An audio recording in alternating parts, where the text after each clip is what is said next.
Diana teaches what we can do with different lenses: wide shot, medium shot, close-up shot, over-the-shoulder shot. And we put that in practice by touching the cameras, working with the tripod, the reflectors. Oh, that's so easy. We're moving on our way to be movie makers. So today's lesson was about aperture. The students really seem to enjoy it. Aperture is the amount of light that's allowed into the camera sensor through the camera lens. Creates depth of field. I cannot wait to see what the students produce.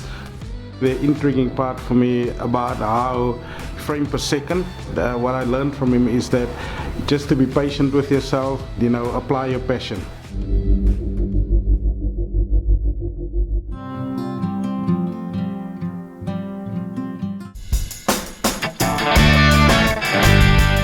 So this week we learnt about mood music and the influence it has over scenes. The task that we done was putting it into a visual form, and I think that was such an important activity because we get to learn the difference between receiving something audibly and displaying it visually, and I can't wait to experiment with that.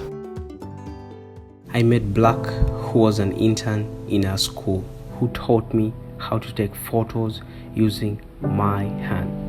I learned to tell a story through 5 questions: balance, unbalance, quest, crisis, and new balance. I learned to tell my story in 2 minutes.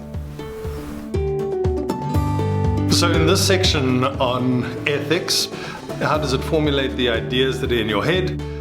Construct of truth, particularly in the media, they are going to influence the ethics and the truth of countless millions of people maybe.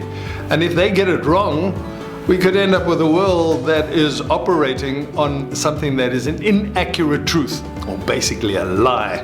Mike challenged my mind. He took me out of my box, was asking why. And he opened my mind that I have to see the whole pictures before I give any decision. It's a blessing from God. I believe that I'm going to feed back my church with what I learned from Mark.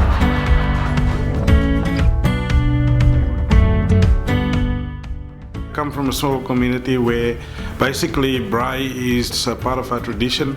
Part of what my mom passed down to me was when you want your meat moist and soft, you put onions in between, then not dry it out.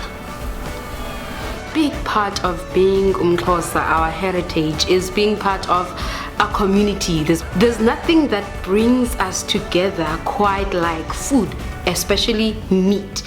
We came together as different cultures. We played games and we ate meat. Hence, you'll never find a black vegetarian. There's no vegetarian. It's witchcraft. It's wrong.